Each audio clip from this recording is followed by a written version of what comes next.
Nobody planned for it to look like this. Not the producers, not the league, not even NBC, because this was supposed to be simple. A quick segment, a cute crossover moment. The college star shows up, smiles, waves, talks for 2 minutes, and leaves. That's what everyone expected. Instead, by the end of the night, the entire building felt different.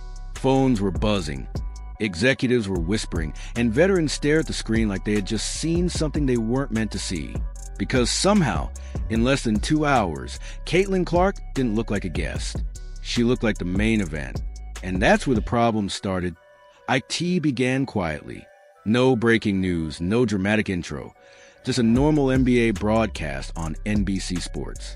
Highlights rolled, crowd noise hummed, analysts joked around. Then the host casually said her name. Joining us tonight, Caitlin Clark. Simple, harmless, except it wasn't. The moment the camera cut to her, the energy shifted. You could feel it. Not hype, not excitement. Something heavier, something uncomfortable. Like the room suddenly realized this wasn't supposed to happen yet. She wasn't supposed to be here. Not this fast. Not this big. Not on this stage. But there she was. Calm. Relaxed. No nerves. No rookie awkwardness. Sitting between veteran analysts like she'd been doing this for 10 years.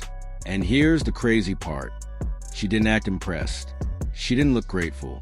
She didn't behave like someone who had just been invited to the biggest basketball stage in America. The NBA players on set. I'm going to wear stilts next time you see her there with Carmelo and Reggie Miller. And that's with Reggie Miller saying he's the third best shooter in the state of Indiana right now. There's a new shooter from Indiana. See, I'm the third best shooter in the state of Indiana now. Okay. It goes Caitlin, Tyrese, and now myself. We'll have to get Tyrese's opinion on that. I'm not sure Tyrese would agree. So there you go. Caitlin talking about that, poking fun at the appearance. That was one of the first things that stood out. Then there was the important question, which came later in the broadcast about the CBA. And one thing you have to like about it is Caitlin Clark was confident. She talked like she owned the space, breaking down pick and roll coverages, calling out defensive mistakes, even correcting the host and former players. Not like she was trying to fit in, but like she already belonged. Viewers noticed instantly. Social media started moving fast. Clips spreading everywhere. Wait, she's actually good. Why is she this comfortable? How does a rookie sound like this? It wasn't cute anymore. It wasn't hype anymore. It was authority. And authority is dangerous, especially when you didn't plan for it. Now here's what fans didn't see behind the scenes. Phones were already lighting up. Front office staff were texting each other. Are you watching this? Why is she on prime time? Since when did this happen? No more iconic figure in basketball, in women's game right now, or the game in general, about Caitlin Clark. In the game in general, that's all I gotta say is that that is not something that the WNBA would be happy with. We saw it. The WNBPA said that Alyssa Thomas was the reason why people are watching. And by the way, it's not even, people are like, oh, it was the finals about Alyssa Thomas. No. They literally said it wasn't just the playoffs, but our regular season broke records as fans went to watch Alyssa Thomas. Because for years there had been an unspoken rule. WNBA stars stayed in their lane. The NBA stayed in theirs. Separate worlds, separate attention, separate money. Nobody crossed that line, especially not rookies. But nobody told Caitlin Clark that rule existed. Or maybe she just didn't care. While others waited their turn, she walked straight onto the biggest stage in basketball media like the doors had never been locked. Then came the moment nobody expected. The broadcast cut to the arena feed, Madison Square Garden. Packed, loud, historic. The kind of place where legends are made. And the crowd? They weren't chanting for the NBA stars. They weren't chanting for the game. They were chanting her name. Caitlin, Caitlin, Caitlin, on an NBA night. Think about how wild that is. A WNBA rookie getting louder cheers than NBA veterans inside Madison Square Garden. That's not normal. That's not marketing. That's takeover energy. And takeover energy scares people, especially the ones in charge. Because suddenly this isn't a guest appearance. This isn't a cross promo. This is something else. This feels like a shift, and shifts mean control is slipping. His biggest star is saying she's confident a CBA will get done. Then there were some other topics hit up on the broadcast as well, including her wanting to play at Madison Square Garden. You know, that is where she was broadcasting from, the Knicks and the Lakers. It is a great arena. I've spent a lot of time in the Garden. Lakers and the Knicks taking center stage here for the 302nd overall meeting. And for the first time ever, we've got basketball night in America, the first Sunday in February.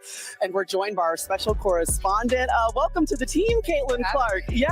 Welcome. MSG for a Knicks game, so it's pretty cool. I know, it's her first Knicks game, first time. Inside the Women's National Basketball Association offices, insiders later said the same word kept coming up: unplanned.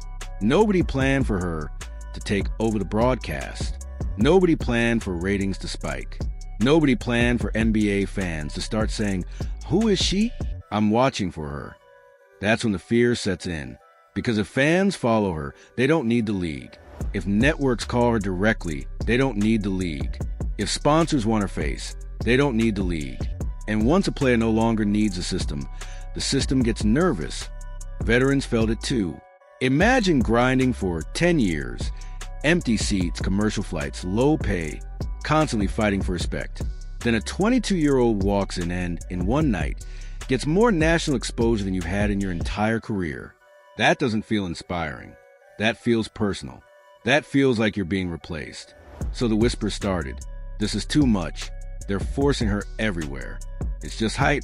But the numbers kept rising. Every segment she touched, ratings jumped. Every clip she appeared in, engagement exploded. Not slightly, massively. And that exposed the one truth nobody wanted to admit. She wasn't riding the league's popularity. The league was riding hers. Listen, there's a new shooter from Indiana. I'm the third best shooter in the state of Indiana now. Okay. It goes Caitlin, Tyrese, and now myself. We'll have to get Tyrese's opinion on that. I'm not sure Tyrese would agree. Right here. She's taking over for me right now. Into the arena. Well, I feel fortunate enough. A lot of the arenas we go into, a lot of people are cheering for our team, which is pretty nice. Snap. But there are some road games. I think even the Liberty fans, San Francisco, the Valkyries have a great crowd. Like, you want to take them out of it right away. You want to make them call the first time out. I think that's kind of what we always talk about, but that's what makes it fun. And I like what he said. If you're a star, like, these are the games you show up for. And that's really true. Like, these are the games that just mean a little bit more, like MSG on a Sunday night. Like, that's backwards. And backwards is dangerous. Then something even stranger happened. She wasn't just good on camera. She started controlling the room. Hosts asked her questions. Guests deferred to her takes. Former NBA players nodded while she explained plays. A rookie teaching veterans on national television. That's not normal. That's dominance. And dominance creates enemies fast, because suddenly it doesn't look how far women's basketball has come. It looks like, why didn't we see this coming? We're evaluating. NBC moved fast, signed, booked, done. Overnight, they owned the story, which means someone else missed it badly. And when you miss a generational star, people remember. Here's where it got tense. After the show ended, the silence was loud. Not celebration, not congratulations. Silence like the room had just watched history change and didn't know whether to clap or panic. Iconic figure in basketball in the women's game right now, or the game in general. So we said, let's have a bigger conversation. And it's just so crazy that it feels like every other sport will just come out and say what it is besides the WNBA. The NBA is not scared to acknowledge that there's no more iconic figure in basketball. Not just the women's game, but possibly the game in general than Caitlin Clark. But we would not hear that in the WNBA space. We wouldn't hear that from WNBA media, but the NBA media and the NBA and the league itself is not scared to say it. Like we've seen it when Caitlin does golf events. It just seems like every league but her own is not scared to say the truth. Because deep down, everyone realized something. Caitlin Clark didn't debut on NBC. She didn't guest star. She didn't cameo. She crossed over. And once someone crosses over like that, you can't put them back in the box. She wasn't just a WNBA player anymore. She was a basketball figure, period. No labels. no limits. And once you reach that BC appearance, what happens next time? Because this didn't feel like a peak. It felt like a warning shot, a beginning of something bigger, something the system wasn't ready for. And maybe that's why nobody wanted to say it out loud, but everybody was thinking it. This wasn't just a debut. This wasn't just TV. This wasn't just hype. It doesn't matter what arena it is, what venue, home, road. The biggest thing is Caitlin Clark being back playing basketball and healthy.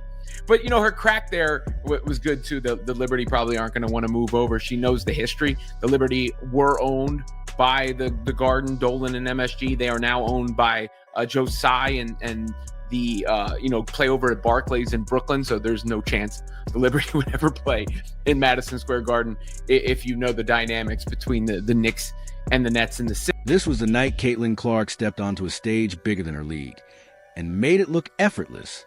And when someone makes history look easy, that's when you know the game has changed forever.